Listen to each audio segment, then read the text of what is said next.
Learning English, a daily 30-minute program from the Voice of America.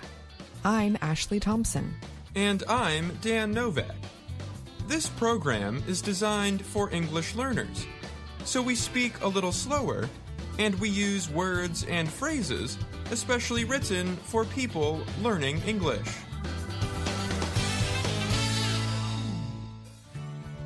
On today's program, you will hear stories from John Russell and Brian Lynn.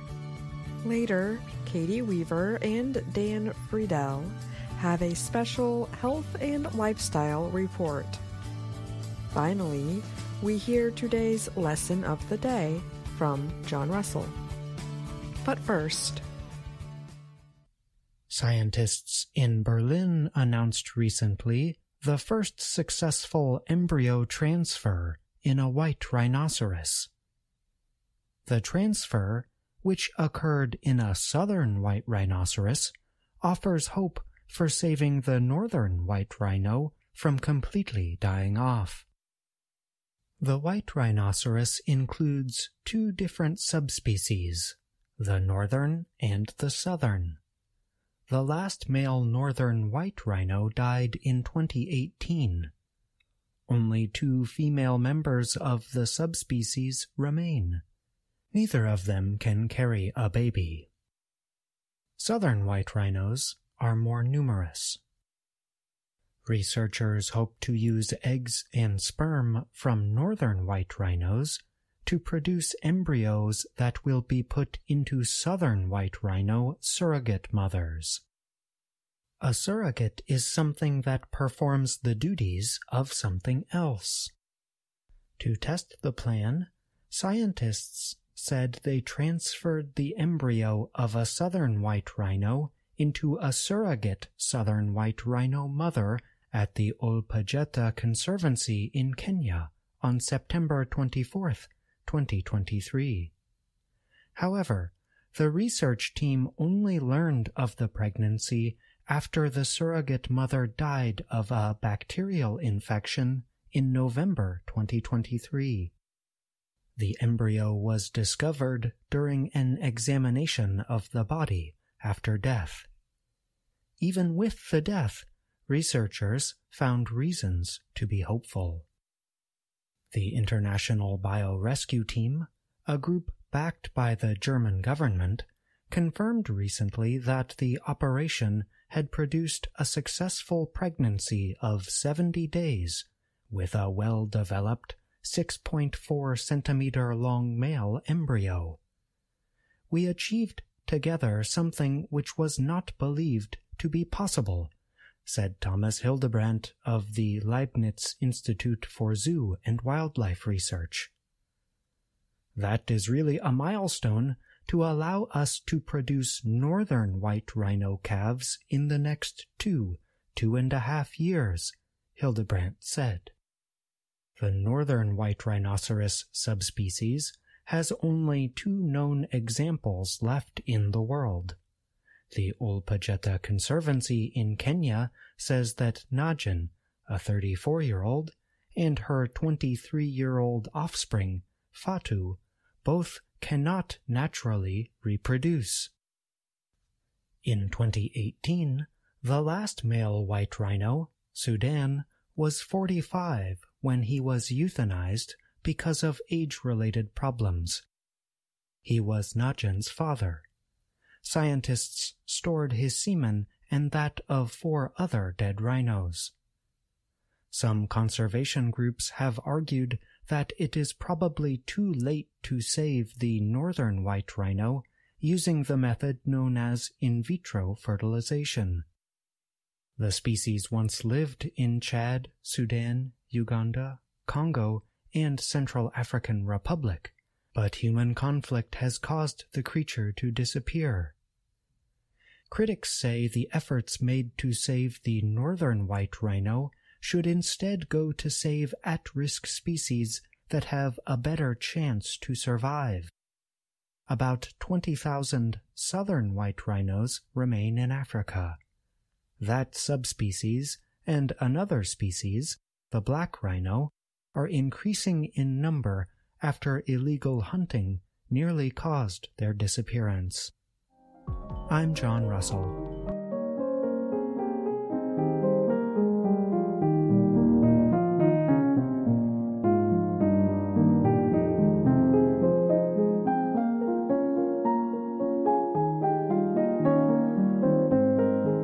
Research provides evidence that attacks by Myanmar's military government have damaged religious centers in the country.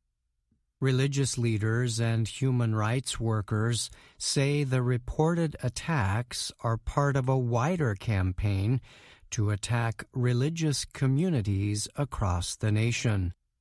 A civil war broke out in Myanmar after the military seized power from the elected government of former leader Aung San Suu Kyi in February 2021.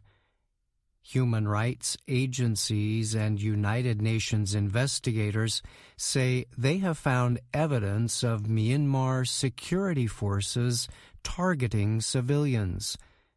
The evidence includes details about bomb attacks, mass executions, and detentions, and the burning of private homes.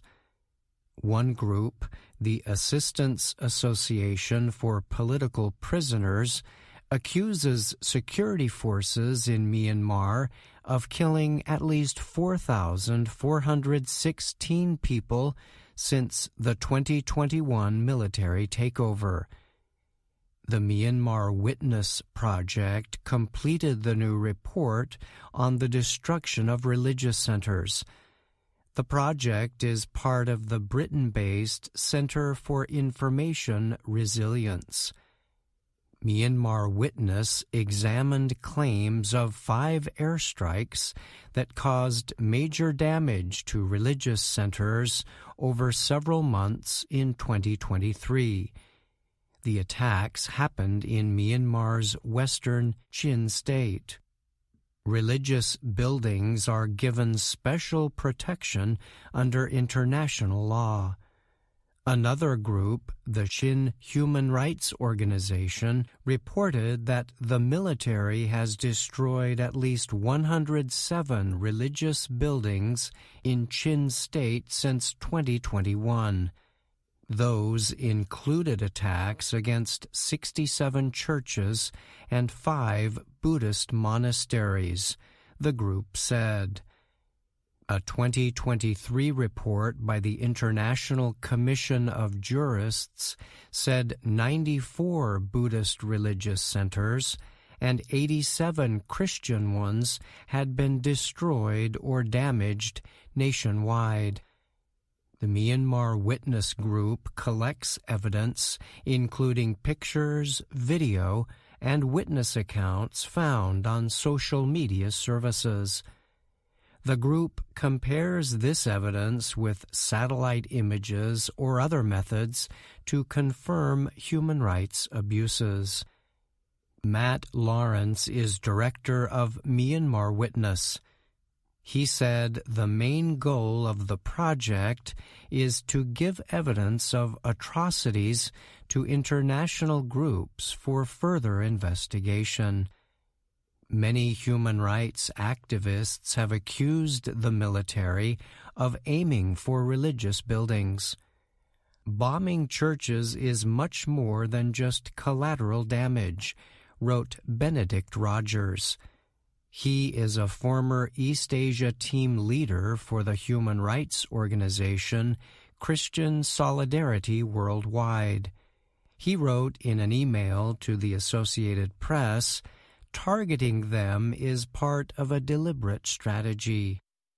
Rogers said the military government discriminates against non-Burmese ethnic minorities and non-Buddhist religious minorities. In 2017, the military carried out a counterinsurgency campaign in Rakhine State. The campaign drove almost 740,000 members of the Muslim Rohingya minority to flee to Bangladesh. The military government offered no immediate comment on the new report. But in the past, military leaders have repeatedly stated that security forces only attack permissible targets of war. I'm Brian Lynn.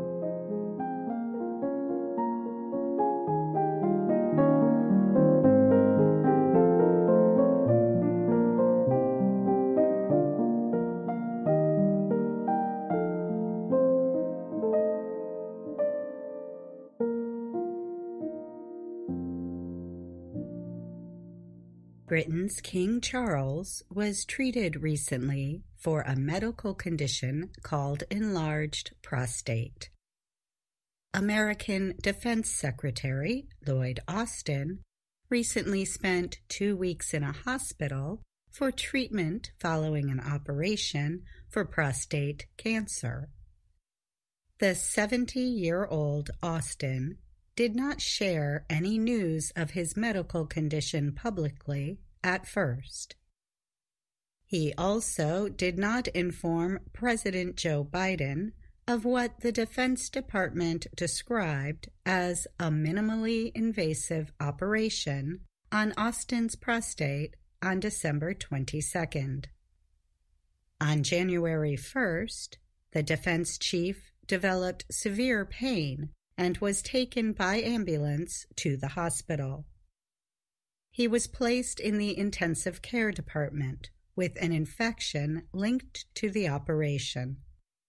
Austin was released 2 weeks later. The delay in informing the president and the public led to widespread criticism. A spokesman for Austin said at the time, "Discussions about prostate cancer screening, treatment, and support are often deeply personal and private ones."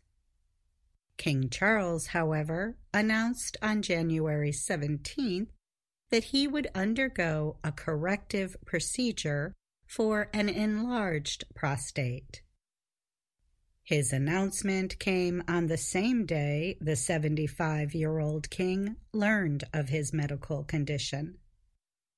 On January 29th, he left London Clinic after spending the weekend there for treatment. It is unusual for members of the British royal family to share details about their health. However, King Charles decided to share his news publicly to encourage other men to have their prostates checked as called for by medical experts. The palace said the king sought treatment in common with thousands of men each year. The prostate is a small organ of the male reproductive system. It is about the size and shape of a walnut. It sits below the bladder, an organ that stores urine temporarily. The prostate helps make semen, the fluid that carries sperm cells required for human reproduction. The prostate surrounds part of the urethra, a tube that carries sperm from the testicles or urine out of the bladder through the penis. As a man gets older, the prostate tends to grow larger. Medical experts say it could grow from the size of a walnut to the size of an apricot by the age of 40, and then to the size of a lemon by age 60. The larger prostate then may press against the urethra and cause problems in passing urine. The U.S. National Institute of Health, NIH, says men in their 30s and 40s may begin to have problems with passing urine. The agency advises men to seek medical help if they experience any of the 4 conditions. They are passing urine more frequently day and night, having an urgent need to pass urine, having difficulty passing urine or passing urine very slowly, feeling pain or burning while passing urine.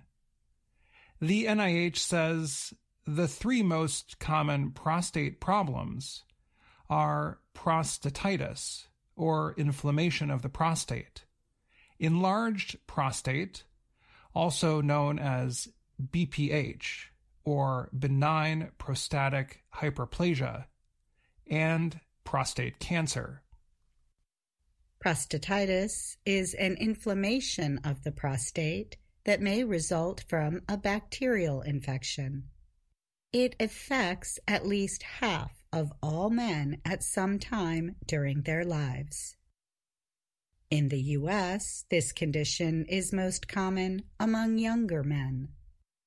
Most cases can be treated with antibiotics medicine. Sometimes doctors also give drugs to control inflammation and pain. King Charles was treated for an enlarged prostate, or BPH. BPH stands for benign prostatic hyperplasia. Benign means not cancer, and hyperplasia means unusual cell growth. BPH is not linked to cancer and does not increase your risk of getting prostate cancer. Those with mild cases of enlarged prostate could simply limit drinking in the evening and use the restroom more often to empty their bladders. Some take drugs that help ease muscles that affect urine flow. People with moderate cases of enlarged prostate could take drugs that help reduce the size of the prostate.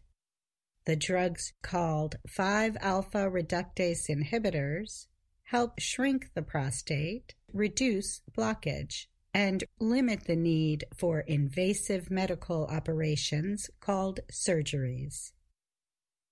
In more severe cases, surgery is needed when drug treatment does not work. The most common surgical treatment is to cut away extra prostate tissue using an instrument, radio wave, or laser. In rare cases, when the prostate is very large, doctors might consider a complete removal of the organ. The American Cancer Society says prostate cancer is the second most common cancer among men. Skin cancer is the most common. The group estimates that about 1 in 8 American men will be diagnosed with prostate cancer during their lifetime. The number rises to 6 in 10 among those who are 65 or older. The risk is also higher among those with a family history of prostate cancer and among Black Americans than men of other ethnicities. In 2024, the group estimates there will be 299,010 new cases of prostate cancer, with about 35,250 deaths from prostate cancer. Prostate cancer tends to grow slowly compared with most other cancers. Cell changes may begin many years before a tumor gets big enough to cause noticeable signs. In addition to difficulties with passing urine, other symptoms of prostate cancer include blood in the urine or semen, painful ejaculation, and constant pain in the back, hips, or pelvis area. There are several screening tests to look for signs of possible prostate cancer. They include urine tests, physical examinations, and prostate-specific antigen, or PSA tests. If symptoms or tests suggest possible prostate cancer, a prostate biopsy is advised. Doctors remove several small tissues from the prostate and examine the material for cancer cells. Any treatment that might follow depends on how far the cancer has developed. Most men who have biopsies after prostate cancer screening exams do not have cancer. In the case of Defense Secretary Austin, doctors said on January 26th that his cancer was treated early and effectively, and no further treatments will be needed. I'm Dan Friedel. And I'm Katie Weaver. VOA Learning English has launched a new program for children. It is called Let's Learn English with Anna. The new course aims to teach children American English through asking and answering questions and experiencing fun situations. For more information, visit our website, learningenglish.voanews.com. In this next report, Faith Perlow tells us about recent research involving emperor penguins. We learn that scientists have discovered 4 groups of the creatures that were not known about before. Pay careful attention to the word colonies. We will talk more about it after the report. Scientists have found 4 groups of emperor penguins in Antarctica that they did not know about before. These groups, called colonies, were found with new satellite images. Emperor penguins are the world's largest penguins, seabirds that cannot fly, but that swim. They are considered near threatened. This means that the animals might have reduced numbers, or live in fewer areas than before.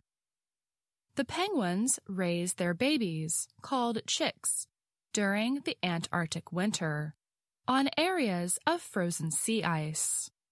If the ice breaks up before the chicks grow up, many of the chicks might die.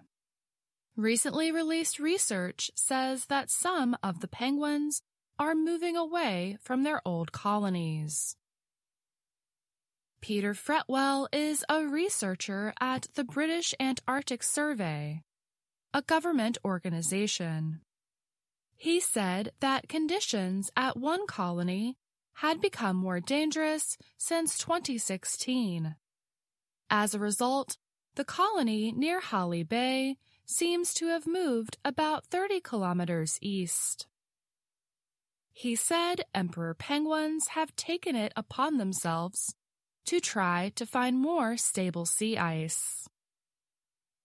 Fretwell said that the 4 new colonies have likely existed for years, but scientists have just recently seen them. They are small colonies with less than 1,000 pairs of penguins, Fretwell said. Scientists have identified 66 emperor penguin colonies and fewer than 300,000 breeding pairs. The 4 newly found colonies do not change population estimates for the birds very much. However, Fretwell said that the fact that one of the colonies moved helps scientists to understand where the birds are going. Daniel Zederbart is a penguin researcher at the Woods Hole Oceanographic Institution in the U.S. eastern state of Massachusetts. He was not involved in the study of the newly found penguins, but he said that it is unclear if the new groups broke away from the larger colonies. Zederbart said that the places where the penguins reproduce are changing, and that as the world warms, more penguins will be on the move. I'm Faith Perlow. Before the report, we asked you to pay careful attention to the word colonies. Can you remember an example of when you heard it? Here is the first example of the term. These groups, called colonies, were found with new satellite images. Colonies is a plural noun. The singular form is colony. We spell colony like this: C-O-L-O-N-Y.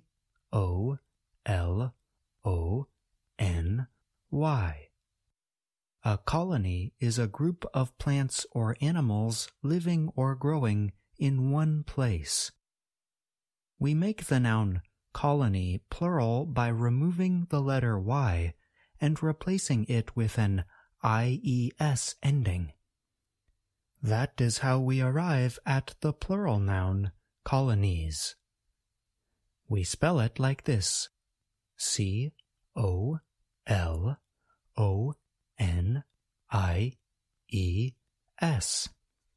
A few words about pronunciation.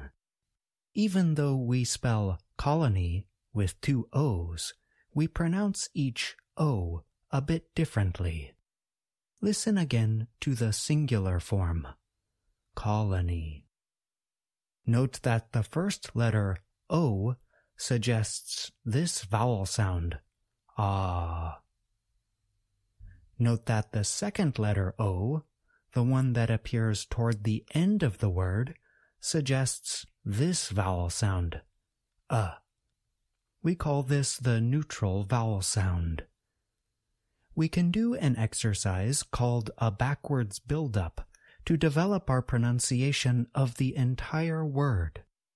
Let's start with the final vowel sound in colony. Repeat after me. E. E. E. Now let's add the consonant sound. N. Repeat after me. Knee. Knee. Knee. We will now add the neutral vowel sound. A knee.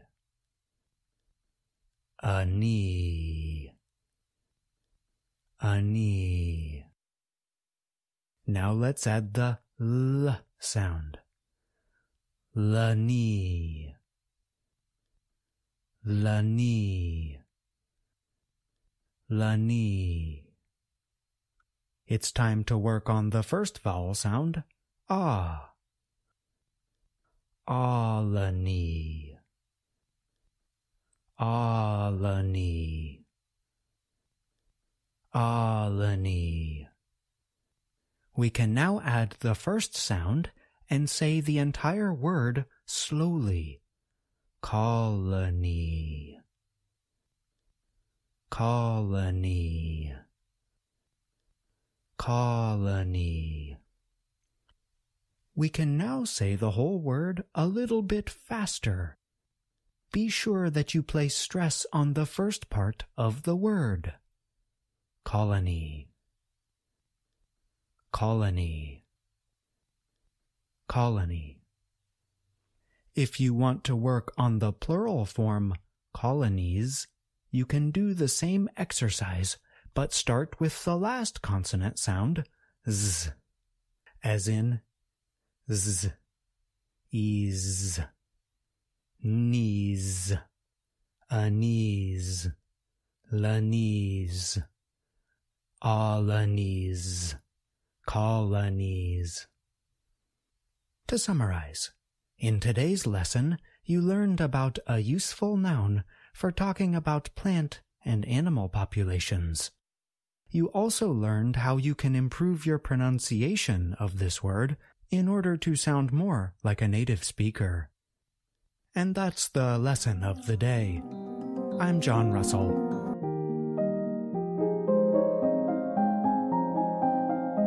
And that's our program for today.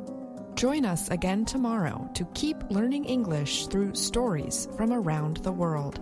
I'm Ashley Thompson. And I'm Dan Novak.